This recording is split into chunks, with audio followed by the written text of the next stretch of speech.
Hello everyone, my name is Mystic. Today's episode is going to be a pretty exciting one because it's a continuation of my first video on the channel. It covers a lot of things in this video, so please be sure to like, share, and subscribe if you want to see more of this type of content. You can always unsubscribe later, but without further ado, let's get into the video. What if the Red Ribbon Army won? Part 2. So I'm going to address some sort of plot holes, or just something I didn't address in the last video, where the androids in Cell were sort of implied to be brought from the future, and the future timeline, under the control of the Red Ribbon Army, which isn't entirely false, but isn't entirely true either. They're present, but they're currently dormant, kind of like in the present timeline, when they were initially introduced. They weren't exactly active yet, but that's neither here nor there. They can be activated at any time by the army. They just don't really need to, since no one's that powerful yet. And one more thing, Cell might not be completely loyal to the Red Ribbon Army, but we'll address that later. Where we left off, the living Z fighters were training with Kami on the lookout to gain power to eventually defeat the Red Ribbon Army. Of course, Roshi and the others gained a power level of about 1,000 respectively, with the students, Chi-Chi, Krillin, continuing to grow as they train more. Of course, this means that their power level will eventually surpass 1k and even go beyond, which we'll see later. Roshi sees less gains over time from training with Kami, so Kami notices this, and decides to pull some strings in Otherworld to try and get Roshi to train with King Kai, which he eventually succeeds with. Of course, Roshi accepts training with King Kai and heads off to the Kai's world. In the process of heading off to the Kai's world, Roshi goes through Otherworld, of course, since that's where Snake Way is, and he actually meets up with someone who kicked off this entire story. Well, at least their death did. Goku, who up to that point had been completely missing from everyone's perception, had met up with Roshi in Otherworld. Goku had been training the entire time since he had died with his mother, who had been training him to control Great Ape, which he had, by that point, learned to control Great Ape due to having his mother and Grandpa Gohan there. Grandpa Gohan, who trained him to control his tail and his tail weakness, he no longer is weakened by his tail, and he gains the full power from his tail. Master Mutaito, who was Roshi's master, trained him in the ways of ki control and ki sensing, so the spiritual aspects of ki, which made Goku a much more powerful and formidable opponent due to the various types of training he had gotten. Roshi then catches up with Goku, meeting him, learning of his Saiyan origins, which Goku now has full access to due to his mother. And Roshi then convinces Goku to come train with him with King Kai, which he gladly accepts due to becoming stronger with the training, and takes him to King Kai's world, which doesn't take too long due to their power levels being at 1k, making them much faster than the initial Goku, known as Snake Way. Also, Goku knows how to fly due to Gine, but that's not really important. King Kai is initially hesitant to take both his students, since he was only informed by Kami that Roshi would be arriving and only accepted him, but after looking into Goku's heart and seeing it's pure, and looking into both their intentions and seeing they're pure, wow, Roshi is a perv. I'm in this scenario, he's truly trying to save the world, which is what King Kai sees, and so he allows them to train with him. Now we get into a 2-year time skip, which is present in the original series, between the Red Ribbon Army stuff and the 22nd Budokai. Of course, the 22nd Budokai would technically still be happening since the world isn't completely stopped by the Red Ribbon Army, but that's not really important here. What is important is something else that happens after this 2-year time skip, which is King Piccolo. King Piccolo is awoken by the disgruntled Shu, Mai, and Pilaf, so the Pilaf gang, who want to steal the Dragon Balls from the Red Ribbon Army and rule the world themselves, with King Piccolo helping them achieve this goal. They've been living under the rule of the Red Ribbon Army, and it's completely sucked for them, since they can't rule over anything, since the Red Ribbon Army has taken control of the entire world. Even whatever sort of castle or kingdom Pilaf assumedly has. So, they awoke King Piccolo to help them take over the world.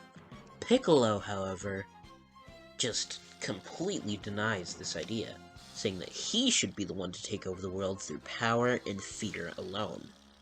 Piccolo allows them to live as a thanks for freeing him, but he makes it completely and utterly clear that he will be the ruler of the world, not them. Pilaf, Shu, and Mai completely accept this and become King Piccolo's quote-unquote servants. King Piccolo creates his own demon Namekian army, including cymbal, tambourine, drum, piano, the usual set of demons, including a young Piccolo Jr., who, exists. He'll become important later, but for now, he's just another powerful soldier, like Tambourine. The Red Ribbon Army gets word of King Piccolo after he starts destroying some villages under the control of the Red Ribbon Army in attempts for Dragon Balls. Of course, the Red Ribbon Army would take notice of him destroying villages looking for Dragon Balls, and would send Tao after him, believing because he's a martial artist, he would be able to take out King Piccolo with no difficulty. However, when Tao arrives, King Piccolo completely destroys him in battle. Much like King Piccolo's original battle with Goku, he's completely outclassed by Piccolo's strength alone, and is nearly killed, but King Piccolo, in the last moments, before killing him, decides maybe it's best to keep him alive. Maybe it's best to send a message to this Red Ribbon Army that this is the true power of the Demon King Piccolo. He allows Tao to live and run back to the Red Ribbon Army, but before he does, he gets information out of him, including the location of the Dragon Balls, and how powerful the soldiers are. Piccolo, learning of how powerful the soldiers are, knows that he needs to go on a full frontal assault of the Red Ribbon Army base, since really their only powerful operative is Tao and Android 8. The other soldiers don't have any sort of key control, and the other soldiers such as Murasaki, Colonel White, Colonel Silver, General Blue, all of them, they're not really problems for Piccolo. They're far below him in power, actually, so they would be little to no difficulty for him to handle. Piccolo then decides to do a full frontal assault on the Red Ribbon Army base, and destroy it in an attempt to look for the Dragon Balls and wish for his youth back, so that he'll be the uncontested power throughout the entire world. Piccolo would fly over to the Red Ribbon Army base and start his attack. He's looking for the Dragon Balls, trying to sense where they are, but soon as he arrives, Android 8 is sent out to fight him. But before that fight even begins, Goku and Roshi arrive from Otherworld, with a grasp on the Kaioken technique. Roshi can go up to ×4 in Kaioken, with his base power level being around 2.5k, meaning he can go up to a power level of 10,000, which is huge by this point. Goku, however, can only go up to a power level, only has a grasp on Kaioken up to ×3, though his base power level is much higher than Roshi's at 3k, meaning he can go up to a power level of 9,000. Of course, this means that Roshi is more powerful than Goku, but that doesn't really matter in the grand scheme of things, since they're still much more powerful than both of the enemies presented here. Though, that's not his max power. His max power is something else he can use in a pinch. Something he discussed with King Kai during the 2-year time skip, that he has yet to try, but seems to have a grasp over in concept, that he can use in a pinch. This will be explored in a later video. Goku is allowed on Earth temporarily by Baba to fight, so he completely destroys the army of both Piccolo and the Red Ribbon Army until Tao arrives as a cyborg. Now you may be wondering, Cyborg Tao was nothing in the 23rd martial arts tournament, so how would he be able to contend with these powerhouses now? Well, you see, Tao as a cyborg wasn't created by the same people who, well, made him a cyborg in the original series. Those are unknown people who he probably just paid with his assassin's money. This time, he's under the direct helm of the Red Ribbon Army, who are known for their cybernetics. So he's much more powerful. If his power level were able to be read on a scouter, I'd put him at a power level in base, not even at full power, at around 9,000, equal to Goku's full power. Tao easily manages to turn the tide of the battle, completely instilling fear in both Piccolo and Goku and Roshi. Goku and Roshi manage to retreat, as does Piccolo, though, notably, something in the Red Ribbon Army base that was being attacked goes missing during the battle.